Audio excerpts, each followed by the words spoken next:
Hier, nous avons entamé notre thème autour duquel nous échangeons. La recherche du royaume et de la justice de Dieu, clé de la prospérité chrétienne. Nous avons vu hier ce que c'est que le royaume de Dieu. Nous avons également entamé le deuxième point qui concernait ce que c'est que rechercher le royaume de Dieu, ainsi que les actions qu'il faut poser qui montrent qu'on recherche le royaume de Dieu. On a dit que rechercher, c'est aller dans une quête permanente, passionnée, sans distraction, sans se détourner, sans se décourager, en persévérant en toutes choses. Et on a ajouté qu'on ne cherche pas ce qui n'est pas important. On ne recherche pas ce qui n'est pas important, on ne cherche pas ce qui n'est pas capital pour nous. Et comme premier axe de cette deuxième partie, on a commencé à étudier hier les actions qui montrent que nous recherchons le royaume de Dieu, ainsi que leurs avantages. Parmi ces actions qu'on a citées hier, on a cité une seule. La première, c'était l'amour pour Dieu et l'amour pour le prochain. On a dit que quand on aime Dieu et on aime le prochain, l'on recherche ainsi le royaume de Dieu. Et nous avons abondé dans des exemples. On a parlé des vertus de Dieu, quand on supporte, quand on patiente, quand on est bon, quand on est fidèle, quand on est tempérant, quand on manifeste la maîtrise de soi. Toutes ces choses-là contribuent à nous faire pousser à rechercher le royaume de Dieu. C'est ce qu'on a dit hier. On a parlé un peu du pardon. On a parlé également du port de la croix. Il faut porter sa croix chaque jour et ne pas la déposer. C'est aussi rechercher le royaume de Dieu. Aujourd'hui, comme deuxième point, après l'amour pour Dieu et pour le prochain, la deuxième action que nous devons poser tous les jours et qui est la preuve que nous recherchons le royaume de Dieu, la deuxième action, c'est l'écoute en permanence. En permanence, c'est important pour moi, de l'Esprit Saint. L'écoute et l'obéissance à l'Esprit Saint. Voilà une des choses qui est un grave problème chez les chrétiens. Et deuxième chose, après l'amour hier, un des signes qui montre qu'on recherche le royaume de Dieu, c'est d'écouter l'Esprit de Dieu et de lui obéir sans discuter, sans calculer, sans se poser des questions, sans chercher à comprendre pourquoi. Parce que parfois ça semble être bête, mais c'est ce que Dieu dit, c'est ce que Dieu veut. D'ailleurs, il veut qu'on soit bête. Quand il est question de lui obéir, il veut qu'on soit bête. Est-ce que vous savez que l'Esprit Saint est jaloux? Il est jaloux. Il ne veut nous partager avec personne. L'Esprit Saint ne veut pas que lorsqu'il est là, quand il dit sa chose, qu'on commence à nous contrarier, qu'on commence à discuter, qu'on commence même à poser des questions. Parce que la contradiction, ou encore les discussions, ou encore les questions, sont le signe qu'on doute de lui, sont le signe qu'on ne lui fait pas confiance. Et, malheureusement, nous chrétiens sommes trop forts pour résister de manière subtile et parfois sans le savoir à l'Esprit Saint. Est-ce que vous savez que l'Esprit Saint veut prendre possession de nous? L'Esprit Saint veut nous posséder. La Bible dit, on a vu ça par ça, que quand l'Esprit Saint, le Consolateur, viendra, il vous conduira dans toute la vérité. Il va nous conduire. Ça veut dire qu'en fait, nous n'avons qu'à obéir Parce que lui, il veut être au volant de nos vies. Pour nous diriger comme il veut. Mais il y a des aspects de nos vies qui sont tels que quand l'Esprit Saint veut prendre pour conduire, on lui dit laisse. Il paraît que tu es trop petit. Tu es incapable. Tu n'es pas encore digne de me diriger. Et on prend le volant. Et quand on prend le volant de nos vies, l'Esprit Saint n'a plus de place. La Bible dit dans 1 Thessaloniciens que nous l'attestons dès ce moment. Il se sent ignoré et il n'a pas de place. Après ça, comment voulez-vous que nous soyons conduits?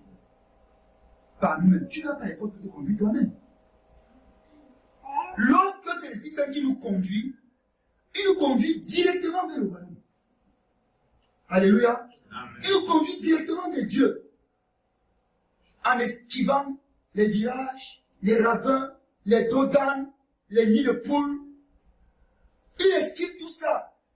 Parce qu'il sait toutes choses. Il voit ce que tu ne vois pas. Il maîtrise ce que tu ne maîtrises pas. Mais il a besoin qu'on lui laisse la place. C'est pour ça qu'il dit dans Galates 5, à partir de 16, je dis donc, marchez selon l'esprit. Marchez selon l'esprit.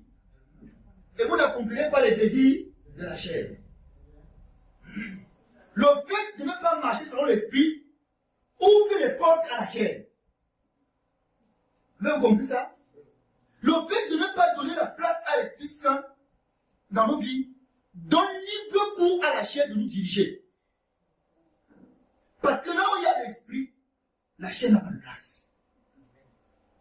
Mais là où l'esprit n'est pas, la chair devient reine et maîtresse. Et je connais des gens qui ne veulent pas entendre parler de cet esprit. Ils ne veulent pas entendre parler de cet esprit. Je me demande comment ils vont les conduire. Il y a les subtilités de la vie qui sont telles qu'il n'y a pas le Saint-Esprit qui peut les gérer. Donc si nous refusons de nous faire conduire par l'Esprit de Dieu, nous allons nous éloigner du royaume de Dieu. Lui nous conduit directement dans le royaume. Il nous garde dans la présence permanente et glorieuse du Seigneur. C'est ça le rôle de l'Esprit Saint. Nous garder, nous, dans la présence de Dieu. Tant qu'il n'est pas là, tu n'es pas avec Dieu. Fais tout ce que tu peux faire. Jeûne comme tu veux. Prie comme tu veux. D'ailleurs, que tout ça, tu le feras par la chair. Mais s'il est là, il dirige toutes choses. Et je vais terminer par une chose. Pour parler de la place de l'Esprit Saint dans la quête du royaume. Pour que tu puisses marcher selon l'Esprit, il faut que tu cesses d'exister. La condition pour que tu marches par l'Esprit ou selon l'Esprit, c'est qu'il faut que tu cesses d'exister. Autrement dit, il faut mourir. Seuls les morts peuvent saisir l'Esprit Saint. Il dit seuls les morts. Parce que les sens physiques que nous avons, qui nous ont été gracieusement offerts par le Seigneur dans ce corps mortel, ces sens physiques ne peuvent pas percevoir les choses de l'esprit. C'est pourquoi pour voir selon l'esprit, il faut que tu cesses de voir avec les yeux charnels. Pour entendre selon l'esprit, il faut que tu cesses d'entendre avec les oreilles physiques. Pour percevoir par l'esprit, il faut que tu cesses de réfléchir. Tu cesses de penser par toi-même. Il faut que ton intelligence personnelle se mette de côté. Et quand l'Esprit Saint arrive, c'est pour te conduire dans les verts pâturages, afin que tu puisses accéder au meilleur avec Dieu. Pourquoi nos vies sont-elles si légères? Pourquoi nos vies sont-elles parfois comme si elles tournent en rond? C'est parce que le Saint-Esprit n'a pas encore eu sa place dans nos vies. Quand le Saint-Esprit est là, la vie devient dynamique. La monotonie fuit. La révélation est là. On passe de versant en versant, de dimension en dimension. Et chaque jour, on découvre d'autres dimensions de Dieu. Quand l'Esprit Saint est là. Il ne connaît pas la routine. Du matin au soir, les mêmes paroles. 10 ans après, les mêmes paroles. Après, quand tu commences à conjuguer maintenant, tu conjugues tes actions du futur au passé. Vraiment, il restera 10 ans qu'on commençait. Vraiment, Dieu était avec nous. Maintenant, Dieu est où? Il n'est pas là parce que l'Esprit Saint vous a quitté. Et vous êtes maintenant abandonné à vous-même. Ah, je me souviens en 1970. Oh, quand nous commencions la foi. Ah, le bon vieux temps. Mais non! Si c'est le bon vieux temps, le nouveau temps s'y va où? Et pourquoi est-il comme ça? Parce qu'on n'a pas laissé la place à l'Esprit Saint. On a continué à jouer au dur. On a continué à réciter. Dieu touche l'aspect de ta vie, tu dis non. Il va toucher, tu cries. Il envoie ton mari, tu dis non. Il envoie ton fils, tu dis non. Il envoie tes gens dans ta famille, vouloir gérer un tu dis non. En résistant comme ça, tu fermes la porte à l'Esprit de Dieu. Et tu ne pourras pas, tu finiras par ne pas écouter la voix du Seigneur. Je le répète, pour écouter la voix du Seigneur, il faut mourir. Si vous ne mourrez pas, vous n'écouterez pas la voix du Seigneur. Voyez-vous, là où vous êtes là, vous êtes plus en contact avec les morts, vous êtes plus en contact avec Dieu que ceux qui sont morts. Vous n'entendez pas qu'Abraham est dans le sein de Dieu? Alléluia. Il est là dans le sein de Dieu. Mais après sa mort, quand il était sur la terre, il était encore dans le sein de Dieu. Non. Quand on meurt, il y a une mutation. On change d'état. Tout ce qui résiste est là, entre les mains de Dieu. Il dit, vous êtes entre les mains comme de l'argile. Et moi, je suis quoi? L'argile n'a jamais résisté entre les mains du potier. Ce dernier lui donne la forme qui lui plaît. C'est toi qui pries, Seigneur, comme on chantait tout à l'heure. Donne-moi la forme qui te plaît, Seigneur. Donne-moi la forme qui te plaît. Seigneur, bâtis-moi. Seigneur, fais de moi ce qu'il faut que je sois. Quand Dieu veut maintenant faire de toi ce qu'il veut que tu sois, tu dis, Seigneur, pas comme ça. Je voulais que tu sois plutôt comme ça. Seigneur, tu vas parler à gauche. Va plutôt à droite. Parce qu'à gauche, ça fait mal, Seigneur. C'est à droite que c'est bon. On a ce qu'on appelle les secteurs réservés de nos vies. Dieu peut toucher tous ces secteurs, mais celui-là, on le touche, il ne le touche pas. On a les cadres réservés, les cadres intimes. Dieu peut tout changer en moi, sauf mes murmures. Dieu peut tout changer en moi, sauf ma colère. Quand il finit de se mettre en colère, il dit, c'est ma nature, frère. C'est comme ça que je suis. Acceptez-moi comme ça. Non! Ce n'est pas ta nature. La Bible dit que nous sommes de la nature de Dieu. Nous sommes de la nature de Christ. C'est pas ça? Mais pourquoi on peut garder certains secteurs? On dit, ça, c'est intouchable. C'est inviolable. Non, Dieu doit toucher à ça. Dieu veut toucher tous les secteurs. Dieu veut toucher tous les secteurs de ta vie. Les moindres détails de ta vie, Dieu veut le toucher. Il faut donc laisser la place à l'Esprit Saint. Et il faut mourir. Mourir. Le premier thème qu'on a eu ici à Nocon, c'était la mort, mais un gain. C'est ça, non? Selon Philippiens, la mort est un gain. Ou alors mourir est un gain. Il y a un grand gain à mourir. Donc, deuxième chose, l'écoute permanente et l'obéissance à l'Esprit Saint nous conduisent directement dans le royaume de Dieu. Et nous mettons dans le royaume de Dieu. Si vous voulez que vous faites dans la présence du Seigneur, écoutez l'Esprit Saint dans ce bon état. Et je l'ai déjà dit, l'Esprit Saint ne parle pas comme si c'était un tonnerre. Souvenez-vous que notre frère Élie, je pense, a demandé à voir Dieu. Après, il y a eu un grand mouvement de vent. Après, il y a eu un feu. Dieu n'était pas dans toutes ces choses. Mais quand il y a eu ce que la Bible appelle un doux murmure. Dieu m'a dit murmure. Un doux murmure. C'est là que Dieu est passé pour lui parler. Vous entendez la voix de Dieu comme si elle venait du ciel, comme un vent impétueux. Dieu parle dans ton cœur, tout doucement. Ma fille, mon fils, ne fais pas ça, fais ceci. Et le Seigneur me demande de vous dire que Dieu parle à tout le monde ici. Alléluia. Mais dimension par dimension. Sauf que maintenant, ça se fait en fonction du degré de moi de chacun.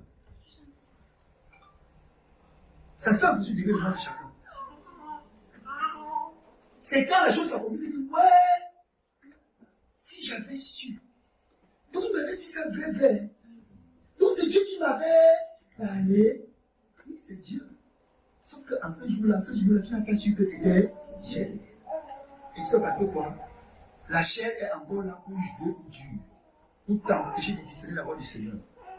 Troisième chose, lorsqu'on lit la parole de Dieu, on la médite et on obéit sans calcul et sans résistance à la parole de Dieu.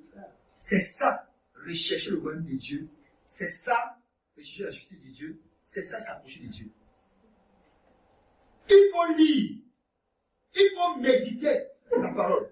Et on ne médite pas la parole avec son intelligence. J'avais appris que, on m'a dit que la parole s'explique parfois par elle-même. Mais la parole s'explique aussi parfois par le Saint-Esprit. C'est la Bible. Alléluia. La Bible, c'est le livre de quelqu'un. Hein? La Bible, c'est le livre de quelqu'un. C'est le livre de qui? La Bible, c'est le livre de qui? Frère Benoît, quand tu écris ta thèse de doctorat, après avoir écrit, qu'est-ce qu'on dit? Le livre fait quoi? Le livre fait quoi? Soutenir, c'est-à-dire expliquer ce que tu as écrit. Qui mieux que toi est bien placé pour soutenir ta thèse de doctorat? Dieu prend le soin d'écrire son livre de son propre doigt. Maintenant, tu veux savoir l'explication du livre. Tu vas demander à qui?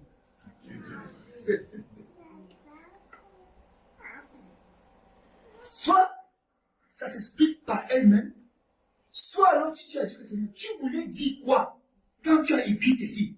Viens soutenir ta thèse d'agrégation supra ici pour que je comprenne. Et Dieu t'explique très bien ce qu'il veut te dire, il veut t'expliquer. Mais les gens veulent comprendre la Bible par leur intelligence. Les gens veulent prendre les jugements de l'école pour venir expliquer la Bible. Je me souviens qu'un jour, j'étais assis à Nambetika, dehors. J'entends, alors, le pain. J'entre dans la chambre. Je dis, c'est pas 500. Je dis, Simon, la petite n'est pas encore fermée, il n'est pas encore 20 heures. Pour acheter rapidement le pain. Parce que pour moi, c'était à Makassina. Mais si c'est en Makassina. Je dis, Simon, il est 20 heures. Si tu dis qu'il n'a pas encore fermé, pour acheter du pain. L'esprit parle ici du pain. Quand il donne ça à Simon, j'entends dans mon esprit. Alors, toi aussi. Je parle du pain. Et tu cours acheter le pain. Alors, il dit, Seigneur, mais le pain, non, le pain, il dit oui, le pain. Mais alors, pour que tu comprennes le sens du pain, écoutez-moi bien. Il dit, pour que tu comprennes le sens du pain que je viens de lui dire, que je viens de lui donner, il faut que tu saches qui parle.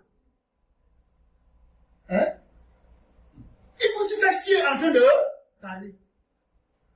Je dis, Seigneur, je ne comprends pas. Il me dit, non. Non. Alors, si c'est moi qui parle, je suis esprit. Moi, je suis esprit. Si je te parle du pain, même si c'est un mot que tu connais, je vais te parler de ce qui est ressemble à ma nature. Ce qui a trait à ma nature dans mon identité. Ah, et donc le pain dont je te parle, Aaron, c'est pas le pain de la boutique. Les enfants tranquilles. Le pain, c'est que je vais te parler. J'ai à te donner une nourriture. J'ai à te dire. Je dis, oh Seigneur, oh la chair va nous tuer. Vous voyez ça? Je veux comprendre le pain avec mon intelligence. Il manque seulement que jamais le pain que met sur la tête et dit, Seigneur, on fait comment? Et la même histoire. La Bible dit que Jésus-Christ est le pain du ciel. Quiconque mange ce pain n'aura plus jamais faim. Et celui qui mange ce pain, même s'il meurt, il viendra à la vie.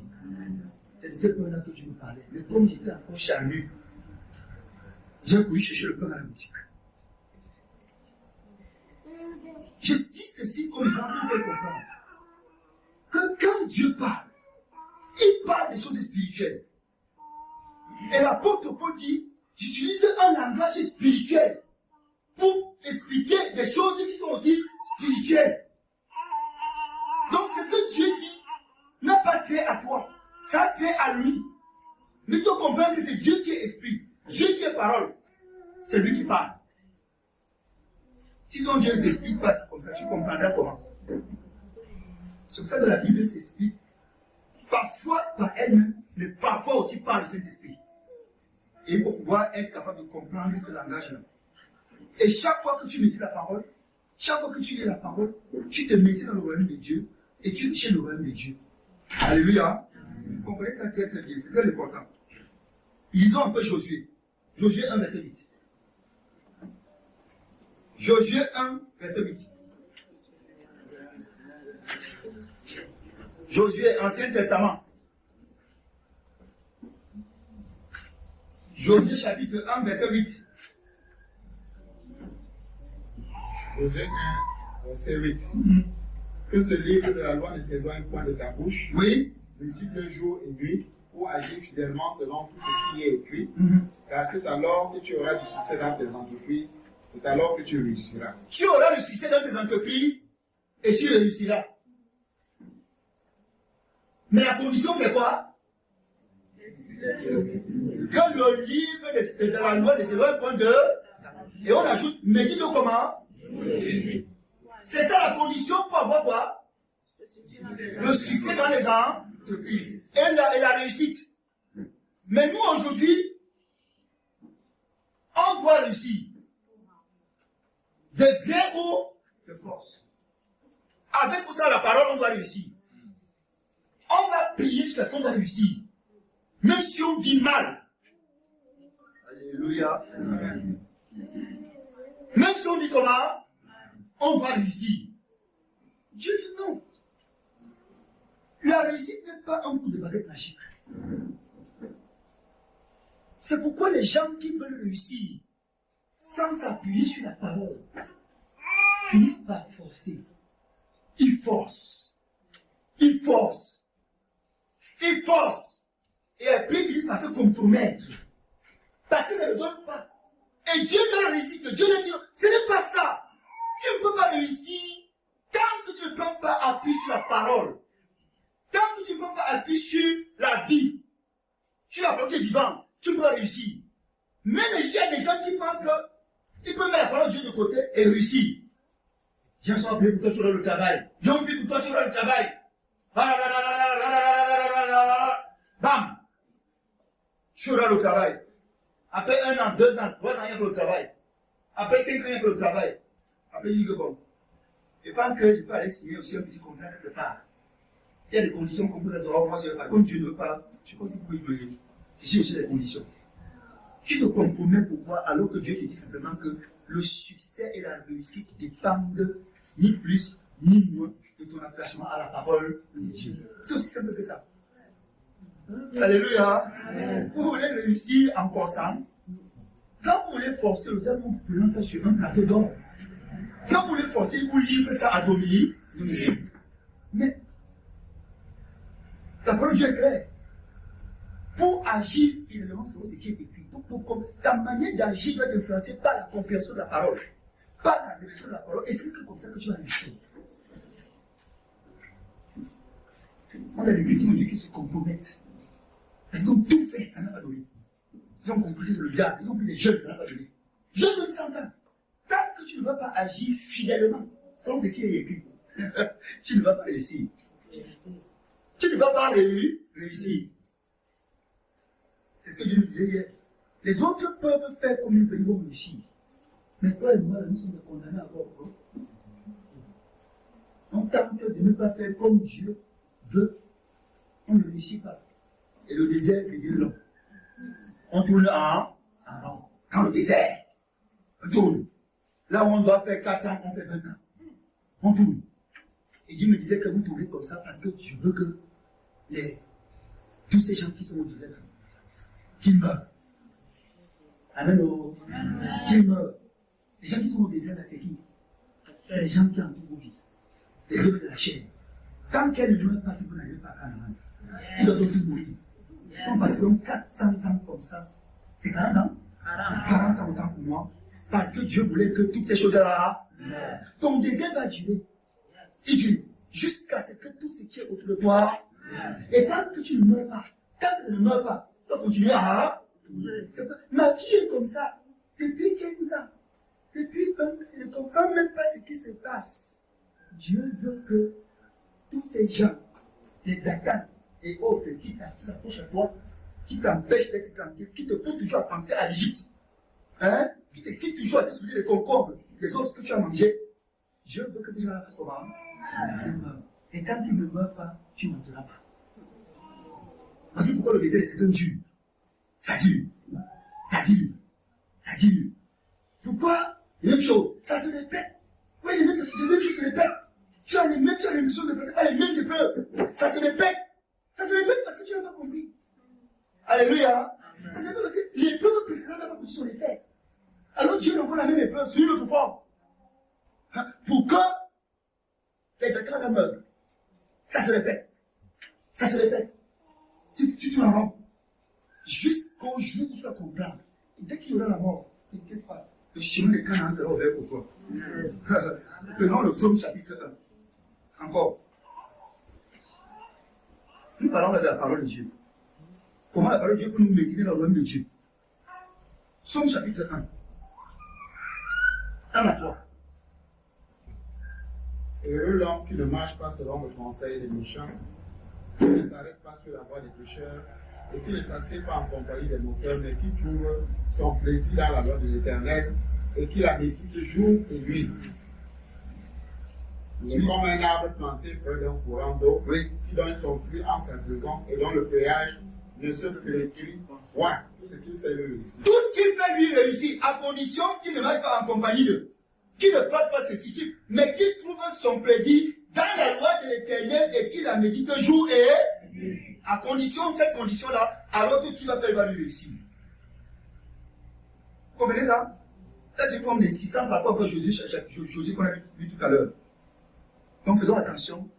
Si nous pensons que nous pouvons aller loin avec le Seigneur, en mettant de côté ses préceptes, sa parole, nous mentons. Quand Dieu te dit, je fais. Je ne sais même pas pourquoi est-ce que les gens sont là en train de résister avec Dieu. Moi, quand Dieu me dit une chose, même s'il me dit, vraiment, je suis ici, mais là-bas, je fais. Je ne calcule pas. Je ne résiste pas. Quand vous voyez, je marche après un temps, je commence à ramasser les papiers, laissez-moi tranquille. Les gens se plaignent toujours comme, hey, papa, non, tu dois être. Laissez-moi, vous savez parce que je vis avec le Seigneur. Si pour vous, quand vous passez, vous voyez, vous ne voyez pas. Quand moi je passe, je vois arranger. Parce que quand j'arrive là-bas, je m'arrange moi-même. Amen. On m'a dit ça hier. Tu passes dans une maison, les pieds sont pas, les couchettes, tu passes. Tu sautes. Tu esquives. Après, je leur dis que le Seigneur m'a dit que ça ne va pas dire. Il ne t'a pas montré la clé. Tu n'as pas vu les cuillères, tu n'as pas vu les fourchettes. Tu es entré, tu as fini, tu as dit le désordre, tu es parti comme ça, tu as décidé. Et tu veux que Dieu te parle. Dieu me dit ici que on ne doit pas mépriser les faibles comment. Ça commence d'abord par là. Ça commence par là. Fais ici, prends ceci, fais comme ça, arrange ceci, fais comme ça. C'est à partir de là que ça commence. Tu négliges ça. Tu ne t'arriveras pas aux grandes choses. Donc, s'il vous plaît, la parole. On va lire verset 2 Corinthiens 3, verset 18.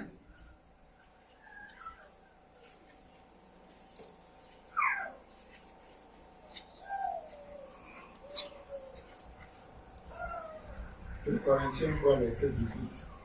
Nous tous qui, le visage découvert, contemplons comme dans un miroir la gloire du Seigneur, nous sommes transformés en la même image de gloire en gloire, comme par le Seigneur l'Esprit. Nous tous qui le visage découvert, contemplons comme dans un miroir la gloire du.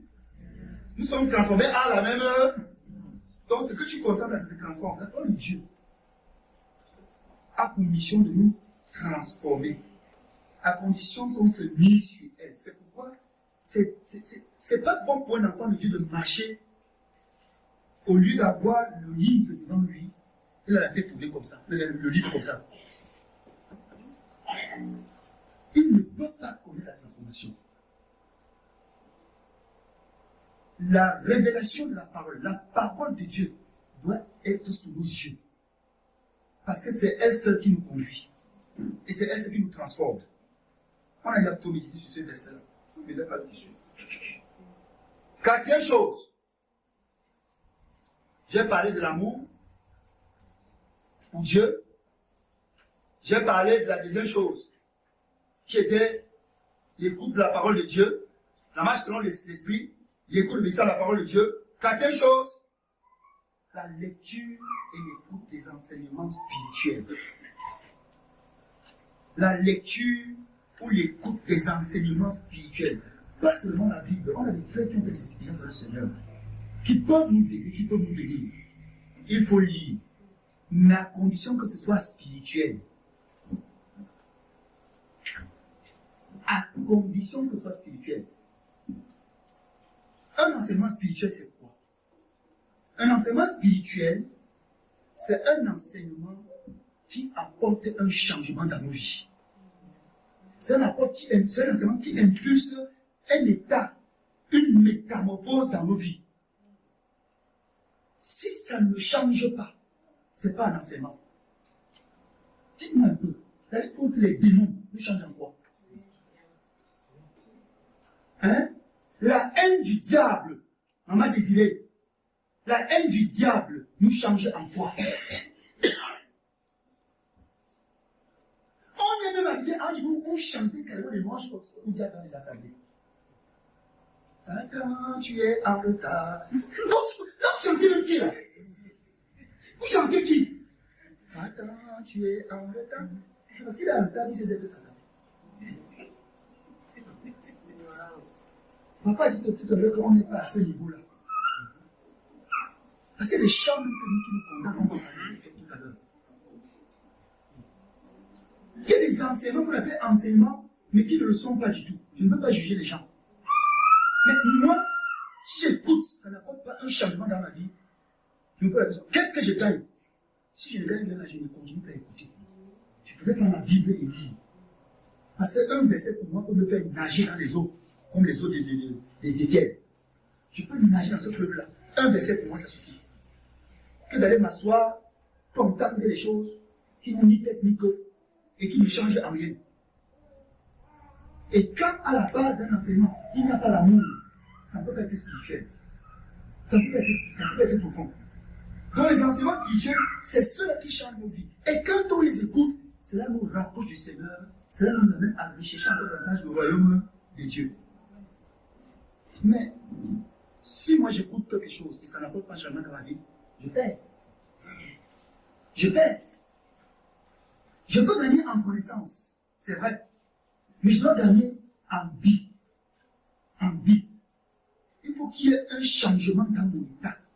Un changement dans mon cœur. Ma personnalité intérieure doit changer. Dieu m'a dit à nous, on ne sert pas avec le manteau de vie.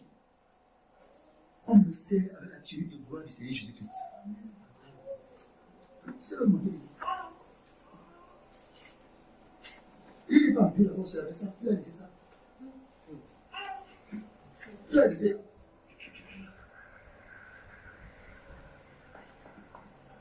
on ne sait pas Dieu avec le manteau de vie. Tant qu'il n'y a pas cette transformation profonde dans ta vie, le service de Dieu aura des limites. Tu sais Dieu pour qui? Pour toi. Tu parles pour qui? Pour toi. Tu enseignes pour qui? Pour toi. Parfois on discute. Discute des choses. Il faut que je parle. Je dois parler. Je ne parle pas une ligne. C'est une affaire de parler, c'est vraiment parler. Non. Et les enfants juste sont assis là. C'est dans ce travail-là qu'on est. Et puis on pense que Dieu va continuer à nous utiliser de manière comme ça. C'est pas possible. C'est pas possible. Cinquième chose. Lorsqu'on s'affectionne aux choses d'en haut et non à celles qui sont sur la terre, on recherche toujours ainsi le royaume de Dieu. vous ne pouvez pas vivre sur la terre baissée. Ce n'est pas possible. Tu vois un chrétien pour qui les choses de la terre sont une affaire de vie ou de mort. Il faut que je vive bien. Il faut la voiture, il faut les maisons, il faut ceci. Au point où quelqu'un te dit que non, comme je n'ai pas ces choses-là, ma vie a échoué. Ma vie a échoué. Une vie échoue parce que tu n'as pas eu les choses matérielles. Alléluia. Est-ce que vous comprenez? Est-ce que ta vie a échoué parce que tu n'as pas les choses matérielles? Comme je n'ai pas eu telle chose, alors ma vie a échoué. Vous avez donc réussi. Réussi quoi, frère? Réussi quoi? Il y a des réussites dans les choses de la terre. L'apôtre Paul dit les choses qui étaient pour moi comme un gain. Je les regardé comme quoi? Quand tu ne peux même pas regarder les choses qui étaient comme de la boue, c'est ce qu'on appelle la boue. La boue, c'est une chose que tu mets sur le marché, tu l'amènes à les clients. C'est ça la boue. Tu la mets sur le marché, il n'y a pas de preneur. Et même, si tu dis que venez prendre gratuit, comment? Personne ne vient. Mais bizarrement, c'est pour ça qu'on se bat. On se bat pour de la boue. Et puis ça s'appelle même ça la vanité. Une chose vaine, c'est une chose inutile. Une chose qui ne nous apporte rien. Mais c'est pour ça qu'on se poumonne. Regardez les hommes, frère. Frère, 5 heures, tu es debout. Tu es dans le foie. Pour aller chercher la vanité. 4 heures, tu es dans le marché. Le foie te tourne, comment dire dans ta voix. Pour aller chercher la boue. Hein? C'est très grave. Regardez jusqu'à quel niveau on est rendu. Parce qu'on n'arrive pas à savoir ce qui est important pour nous. On n'arrive pas à savoir ce qui est essentiel pour nous. Il y a un enseignement sur les choses d'en haut dans le site. Si vous ne l'avez pas, vous allez demander. On le donner. C'est Colossiens qui parle des choses d'abord. Le chrétien doit regarder vers le haut. Seigneur, même si il regarde par haut, son esprit est tourné vers le haut. Parce qu'il sait que c'est de là que lui viennent les sources de la vie. Mais on est là à terre. À terre. Hein? Qui a pris ma chose? Que quoi? Je suis allé acheter quelque chose de marché avec le frère. On arrive là-bas, la femme là dit que bon, c'est telle somme. Je propose aussi telle somme, la somme moindre. C'est le marché, non? On discute, c'est normal. Comme on nous a appris. Pendant qu'on discute, on est là assis. La femme dit, le père on fait comment, non? Le père on fait comment, non? Il dit, Seigneur, je fais comment? Parce que moi, il ne veut pas faire quelque chose qui est contre. Il dit que c'est seulement pour la petite somme là que tu discutes comme ça. Que tu vas mourir, tu laisses. Donne l'argent, tu prends la tête, tu la touches chez toi. Donne l'argent, prends la tête, je dis, le Seigneur dit que c'est pour cette petite somme là qu'on discute comme ça. Oui, tu me dis, tu t'es marché, tu discutes. Non, allez voir, tu fais. Je ne dis pas qu'il faut pas discuter, mais vraiment, parfois c'est la chair. C'est aussi trop d'intérêt là-dedans. Non, il faut qu'on discute seulement parce qu'on ne doit pas faire sur le commerce. Il ne faut pas comme ça.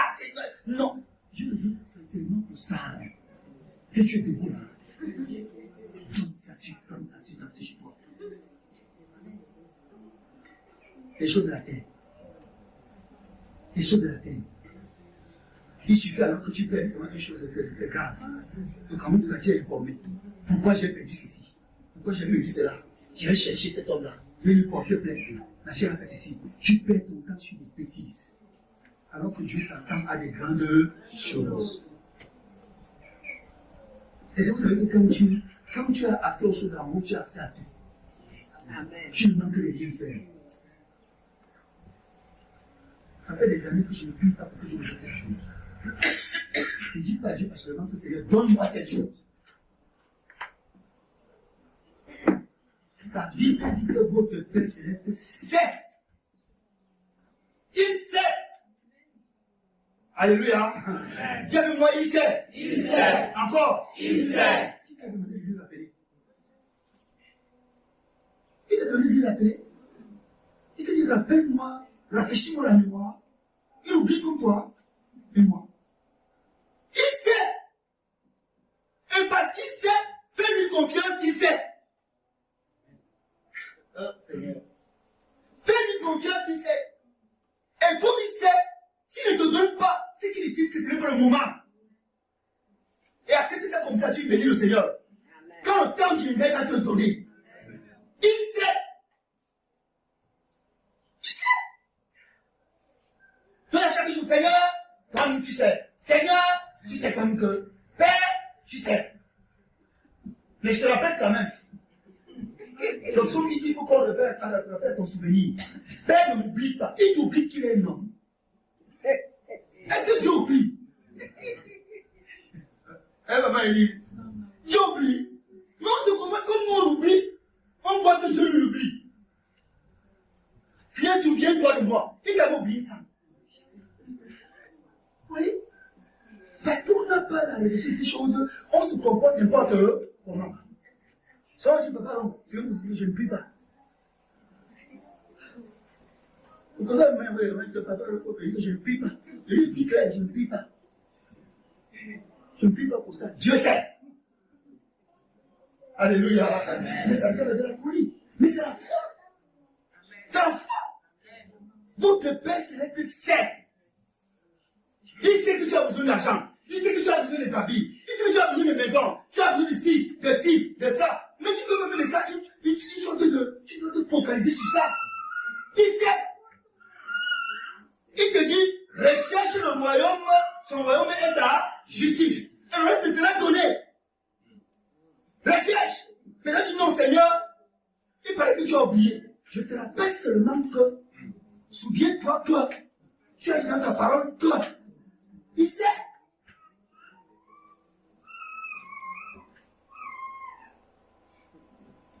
Occupe-toi des choses d'en haut et celles d'en bas. C'est le suivant. On va aller plus bas tout à l'heure. Parce que Dieu m'a enseigné encore sur ça d'une manière plus profonde. J'ai compris que nous sommes parfois dans la logique de notre propre pauvreté, frère. Nous-mêmes.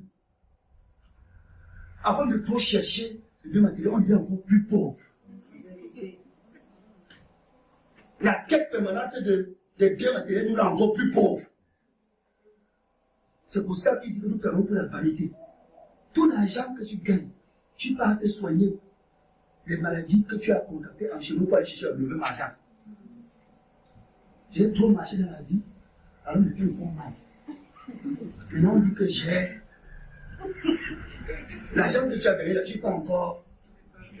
Finalement, alors tu as fait quoi? J'ai tout vendu les bénis au bord du feu. Maintenant, on me dit que j'ai les quoi, les femmes là. Maintenant, il faut que j'aille à l'hôpital. Donc, tout l'argent que j'ai collecté au bord du feu, je ne vais pas donner maintenant pour qu'on me soigne. Vous voyez ça? Pour montrer à quel niveau nous sommes. Votre Père Céleste sait. Cherchez les choses d'en haut. Rejetez les choses d'en bas. Papa, disons Colossiens. Disons Colossiens pour que ce soit plus clair. On passera rapidement. Colossiens 3, 1 à 5. Colossiens 3, 1 à 5. Colossiens 3, 1 à 5. Oui. Si donc, vous êtes ressuscités avec Christ, cherchez les choses d'en haut, où Christ est assis à la droite de Dieu. Affectionnez-vous aux choses d'en haut, et non à celles qui sont sur la terre. Car vous êtes morts, et votre vie est cachée avec Christ en Dieu. Quand Christ, votre vie, paraîtra, alors vous paraîtrez aussi avec lui dans la gloire. Amen. Amen. Verset 5. Verset 5. Faites donc mourir les membres qui sont sur la terre. Faites donc mourir les membres qui sont sur la terre. L'impureté, les passions, les mauvais désirs et la cupidité qui est une idolâtrie. Yes. Le verset 6 dit c'est à cause de cela. À cause de C'est ces choses que que la la colère de Dieu vient les fils à la maison. Faites mourir les membres qui sont sur, en recherchant les choses dedans, et aussi les membres qui sont sur la terre. L'impudicité, l'impureté, les passions, les mauvais désirs, la colère, la cupidité qui est même aussi une idolâtrie. Il y a un enseignement dans le site intitulé l'idolâtrie. Il y a des idoles comme ça à l'église. Les petits bonshommes qui sont cachés comme ça à l'église.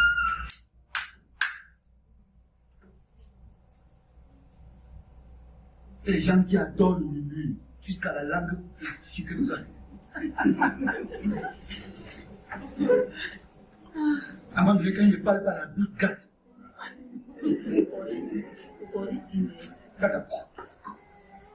Parce qu'il faut plus parler. On est obligé de parler. Il y a des gens qui ont pour nourriture la colère. Jamais une journée sans qu'il y ait une pique, une petite pique de colère. D'autres, c'est l'impudicité. Dès qu'une femme passe, elle doit tomber. C'est que c'est les convoitises. Quelle voiture passe, c'est ça qui est bon. La robe passe, c'est ça qui est bon. Tu as vu la télé là, c'est pour moi là-bas. Tu le fais. Finalement, tu n'as rien. Tout le temps. Et vous ignorez que le cœur qui s'attache à chacune de ces choses-là, c'est l'idolâtrie. Parce que chaque chose a derrière elle un esprit.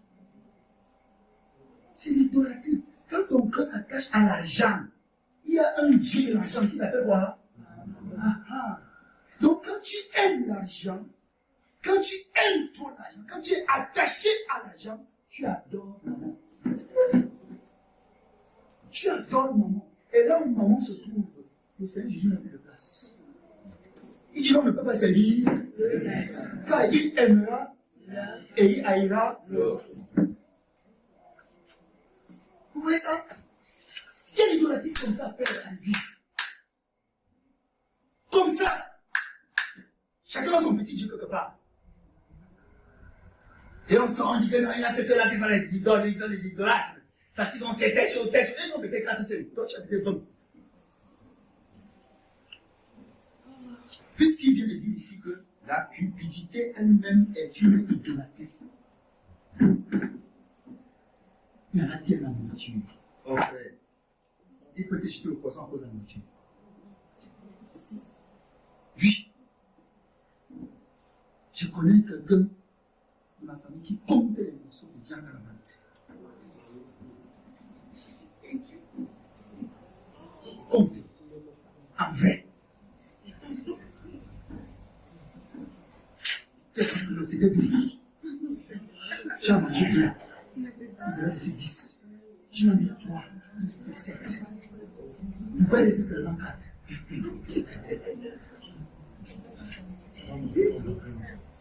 Tu as donné ça à qui?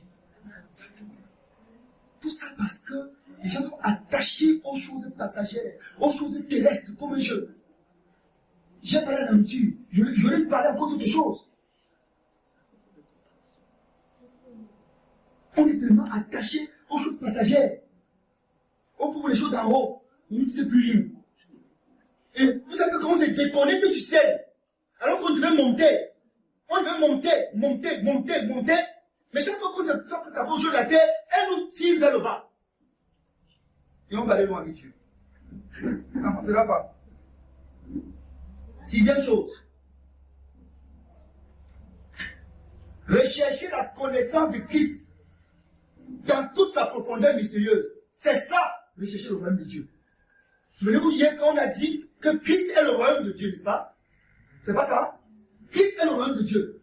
C'est-à-dire que chaque fois que tu es dans la profonde connaissance de Christ, tu es entré dans la quête du royaume de Dieu. Lisons Colossiens 2.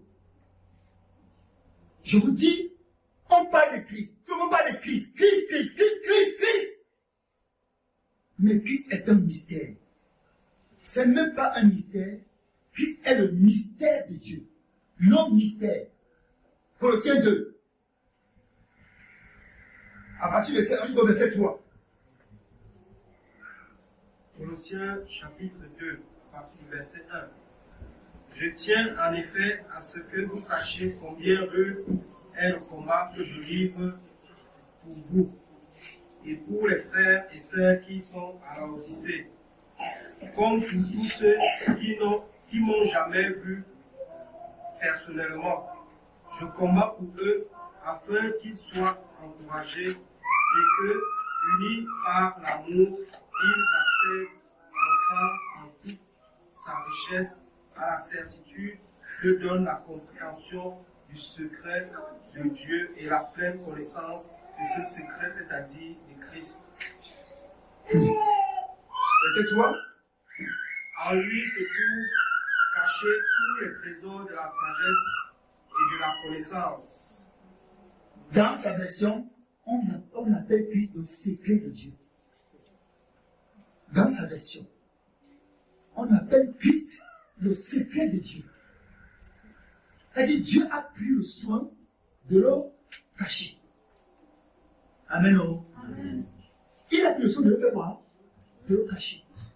Maintenant, pour le retrouver, il faut une recherche et il faut une révélation. Pour le rencontrer, il faut une recherche, il faut une révélation. Frère, Christ n'est pas seulement Seigneur, il n'est pas seulement Sauveur, il n'est pas seulement guérisseur, il n'est pas seulement rédempteur, il n'est pas seulement le Fils de Dieu. Mais Christ est le mystère le plus grand de la divinité. Christ est le trésor dans lequel se cachent tous les autres mystères de Dieu. Christ est le rassemblement. Il est l'ensemble de tous ces mystères réunis en lui-même. Tu peux donc pas me dire que parce que tu as utilisé le nom Jésus, tu le connais. Parce que tu as prononcé le nom Jésus, tu le connais. Non. Il y a une profondeur, il y a une coudée dans laquelle Dieu veut nous amener. Il a dit à ses disciples, avancez votre barque dans les eaux profondes, puis jetez vos filets du côté droit. Tu n'as pas dans les eaux profondes, tu ne vas pas rencontrer Christ. Est-ce que vous savez que les disciples étaient avec le Seigneur chaque jour? Mais ils ne savaient pas qui il était. Ils étaient avec la parole vivante. Ils savaient le mystère révélé de Dieu. Chaque jour, mais ils n'ont pas su qui il était. Le jour où le Saint-Esprit a osé fleurer l'esprit de Pierre. Et Pierre a dit, tu es le Christ, le Fils du Dieu vivant. Jésus a dit, ne dites ça à personne. Parce que le temps n'était pas arrivé que ce mystère soit révélé. Mais ce mystère devait être révélé plus tard, par l'Esprit Saint. C'est là où les pierres ont commencé à comprendre davantage. Et ouais, dans l'homme même qui on était là, c'était Dieu fait chair. C'était le mystère du pain. C'était le mystère du vin. C'était le mystère de la vie. C'était le mystère de la parole. C'était l'amour de Dieu incarné. Ils n'ont compris ça que lorsque Jésus était parti. Aujourd'hui, on prend Jésus. On emballe, on pose là. Seigneur, tu es le guérisseur, guéris-nous. C'est à ça qu'on réduit Jésus-Christ de Nazareth. Seigneur, tu es le pourvoyeur. C'est toi la solution. Tu es le Dieu solution. C'est seulement sous cet angle-là qu'on le perçoit. C'est le limité. Jésus-Christ est la réalité parfaite de l'homme. Ce que l'homme est appelé à devenir, c'est ce que Jésus-Christ est. Alléluia. Ce que tu es appelé à devenir, c'est la réalité parfaite. La vérité parfaite de ce que l'homme est. C'est ça Christ. Dieu a juste dit, alors, Christ est ta ligne d'arrivée. Cours comme tu veux. Mais c'est là-bas que je t'attends. Amen. Oh. Amen. Tu démarres dans une course. Sans savoir la ligne d'arrivée, tu vas courir jusqu'à la camisée et sans savoir. Soit si tu peux t'arrêter en croyant que tu es déjà arrivé. La ligne d'arrivée, c'est Christ. Christ est le parfait de nous-mêmes. Ce qu'on est supposé vivre, ce qu'on est supposé être, ce qu'on est supposé devenir, c'est ça Christ. Donc quand je prends Christ, je me mire. Je dois savoir, en me figurant Christ dans mon esprit, ce qui me manque. Et ce qui me manque, c'est ma quête de tous les jours. Et ce n'est pas seulement en prière, mais aussi dans ma vie de tous les jours. Je suis à cette quête. Donc Christ n'est pas un jeu, frère. Christ n'est pas un jeu. Donc, ils ont compris cela. Donc plus tu découvres Christ, plus tu tends vers le royaume de Dieu. Plus tu découvres le Seigneur, plus tu tends vers le royaume de Dieu. Et ce royaume s'éloigne de nous chaque jour parce qu'on a mis Christ de côté, on s'est arrêté aux choses aux solutions de tous les jours, aux solutions terrestres. En ce moment, on ne peut pas avancer avec le Seigneur. Septième chose. Aller à la quête permanente de la face de Dieu. La face que Dieu a refusé de montrer à Moïse.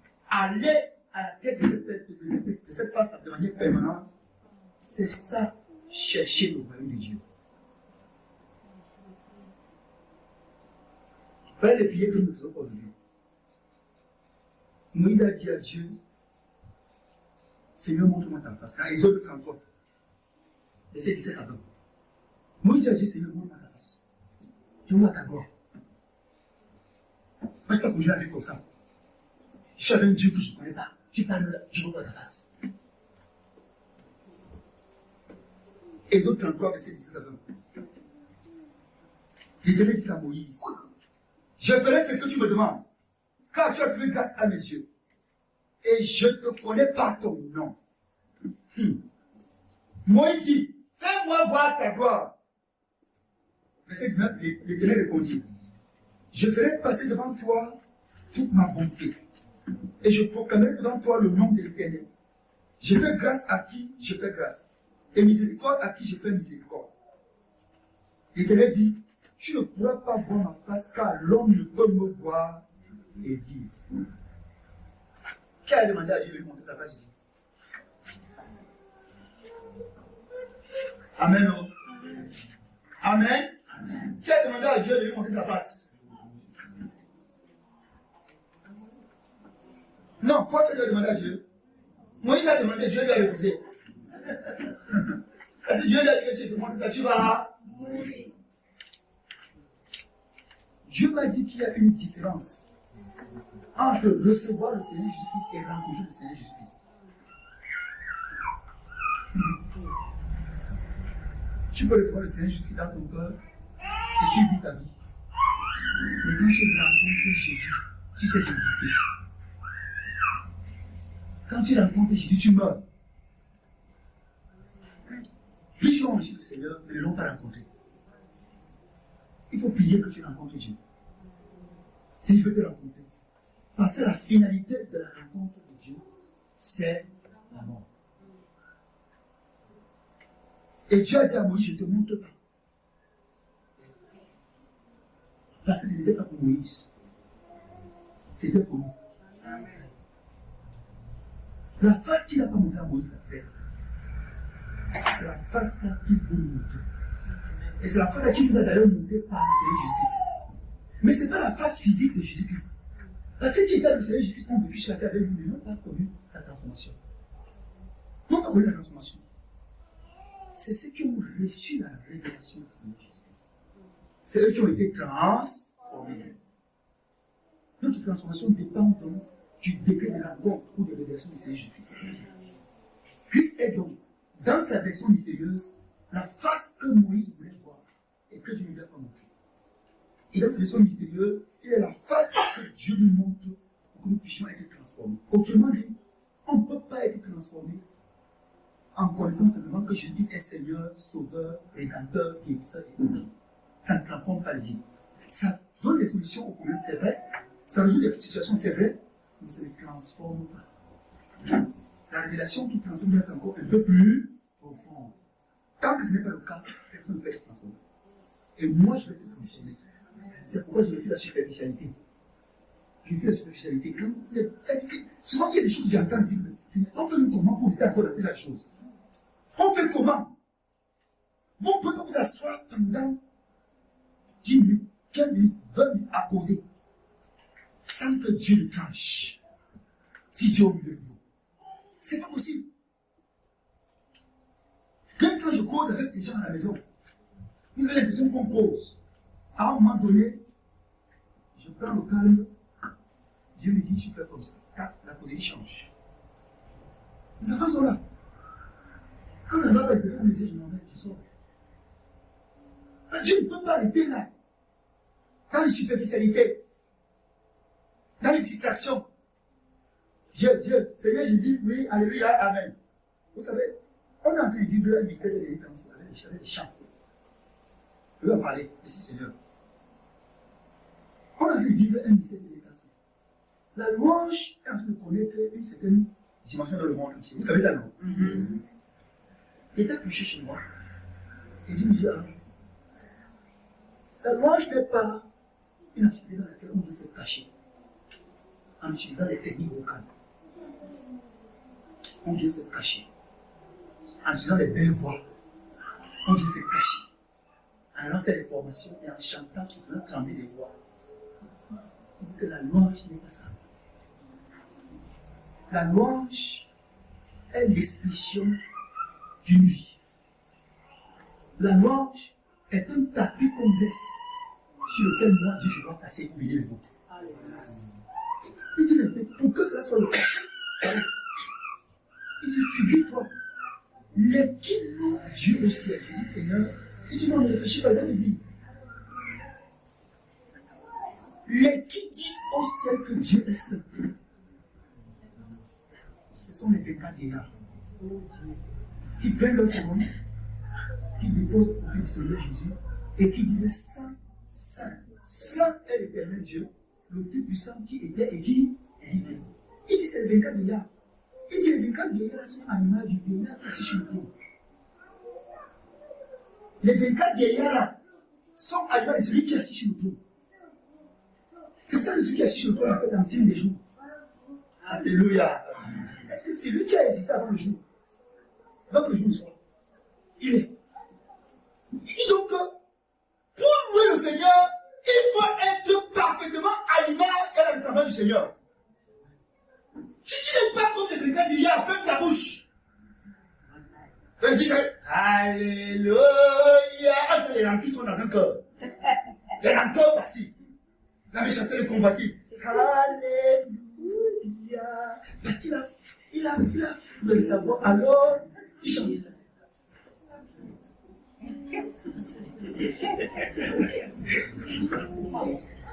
Dieu me dit, alors, Dieu ne peut être loué ou adoré que par lui-même. Amen. Oh. La louange pour la personne qui sied à Dieu, c'est celle qui ne vient que de Dieu.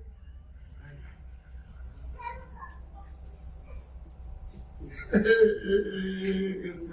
n'y a que Dieu pour adorer Dieu. Dieu ne s'adore de façon parfaite, même si celui soit agréable, que par lui-même.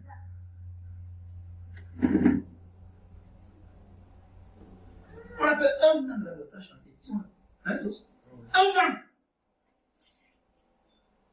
On chante un jour.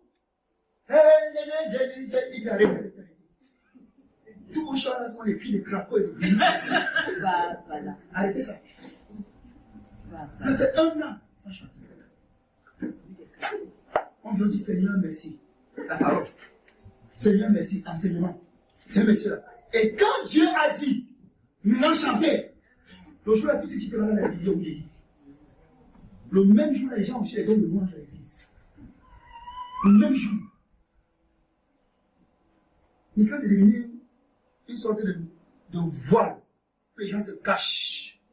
C'est comme ça que moi, quand j'écoute un chant, il dit Seigneur, quelle est la voix qui se cache dans le chant? Dès qu'il me dit dans ça, tout le monde n'est pas. Je ne suis pas là pour me faire flatter par les voix.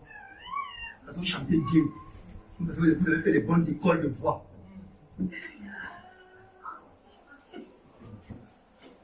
Il est question que la vie, alléluia, c'est la vie qui chante.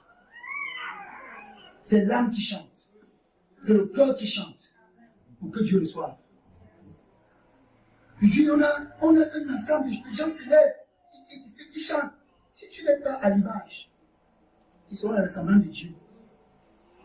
Ton chant ne gravite même pas le plafond. Ça fait partie de ce que je suis en train de dire. Si tu ne meurs pas, tu ne peux pas louer Dieu comme ça.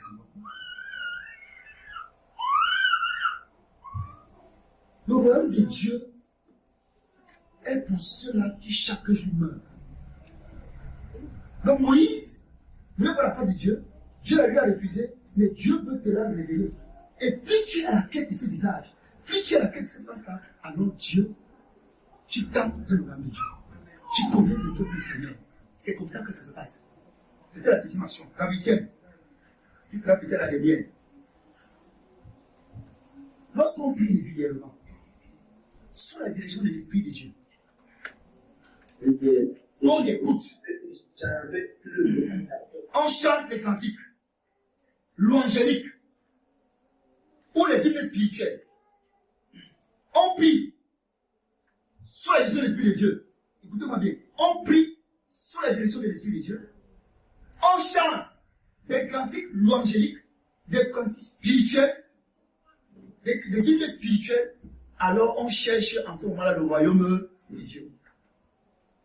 Il y a une forte concurrence aujourd'hui entre les louanges, entre les enfants de Dieu qui chantent et les enfants du monde. Et il y a une confusion totale. Maintenant, même les païens chantent Dieu. Dieu n'en est pas même péché. Alléluia. Mais c'est seulement vraiment une grande confusion. On va savoir maintenant qui est qui. Qui est qui?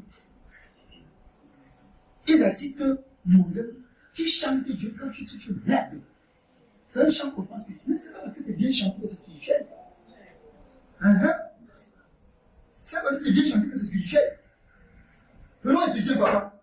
Éphésiens chapitre 5, verset 19.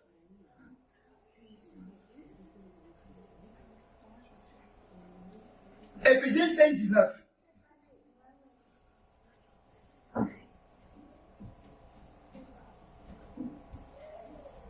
Éphésiens 5, 19. Oui. Entretenez-vous par des psaumes, par des hymnes et par des cantiques spirituels, chantant et célébrant de tout votre cœur les louanges du Seigneur. Entretenez-vous, dites-moi, entretenez-vous. Entretenez-vous. Encore. Entretenez-vous. Vous avez vu une femme, quand elle finit de se laver, elle va maintenant s'entretenir. Hein? Elle va à l'église. Parfois, quand elle entre au toilette, elle fait une heure de temps, elle s'entretient. C'est pas ça? Hein, Fila? C'est ça? Maintenant, Dieu dit que vous n'entretenez pas seulement comme ça. Entretenez-vous pas des psaumes, pas des hymnes, pas des cantiques spirituels. Et si vous savez que le chant est comme le make-up pour un enfant de Dieu. Les hymnes de reconnaissance, les psaumes, sont comme le make-up. Vous savez pas ça? C'est l'image du savon, de l'huile. Pour entretenir, pour soigner le visage de l'enfant de Dieu. Ça soigne le visage spirituel du chrétien. Et ça fait rayonner sur lui la beauté de Dieu, la beauté divine. Et ils n'ont pas compris ce que j'ai dit. Amen. Je dis, quand tu chantes, c'est comme de l'huile, c'est comme du savon, c'est comme le make-up. Ça fait briller ton visage. Alléluia. Amen. Ça fait briller ton visage. Ça te donne une certaine joie de vivre. Quand quelqu'un te voit, il sent que c'est lui-ci là. Non. Il est beau. Elle est belle. Les hymnes embellissent le visage. Les psaumes embellissent le visage. Font rayonner le visage de beauté, de gloire de Dieu. Mais chaque fois que tu fais ça, tu es en train de t'attirer le royaume de Dieu. Parce qu'au ciel, il n'y a que la louange. Il n'y a que la louange. Comme vous ne voulez pas ta voix chanter la part de l'esprit, vous allez faire comment au ciel? Alors les gens chantent, qui est comme notre Dieu, qui est, toi tu es là.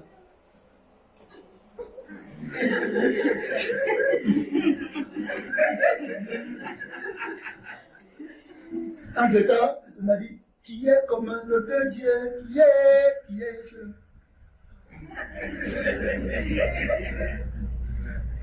là. Ta place n'est pas au ciel. Alléluia. Et cette attitude est loin du royaume de Dieu. C'est l'attitude de tristesse. Est-ce que je n'ai pas écrit ça en vain? Entretenez-vous. Entretenez-vous. Lavez vos visages. Nettoyez-les. Enlevez vos choses. Ne prenez pas du temps seulement pour faire ce qu'on fait là. Voici les remèdes d'entretien. Voici l'huile. Voici le savon. Voici le make-up. Voici tout ce que vous avez besoin. Les rouges à lèvres sont là-dedans. Tout. les boucles, les perles, tout est là-dedans. C'est ici. Entretenez-vous, c'est ça. C'est ça ici. C'est ça le ciel. Entretenez-vous. Ne pas faire une heure de toilette. Entretiens-toi avec ça. Seigneur. Alléluia. Non, c'est pour montrer juste la suprématie ou la primauté de la louange, du chant et même de la prière sur l'enfant de Dieu. Sur la vie, dans la vie de l'enfant de Dieu. C'est ça qui est important. Vous comprenez ça?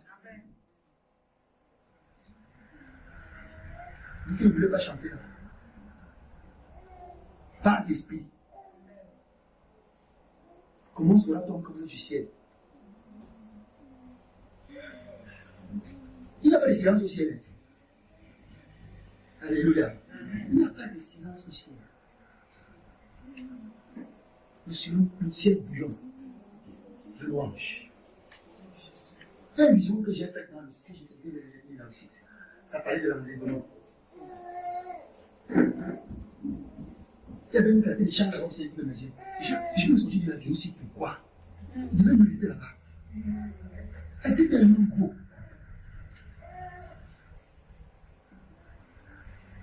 Un autre verset encore. 1 Thessaloniciens 5, 17, 18.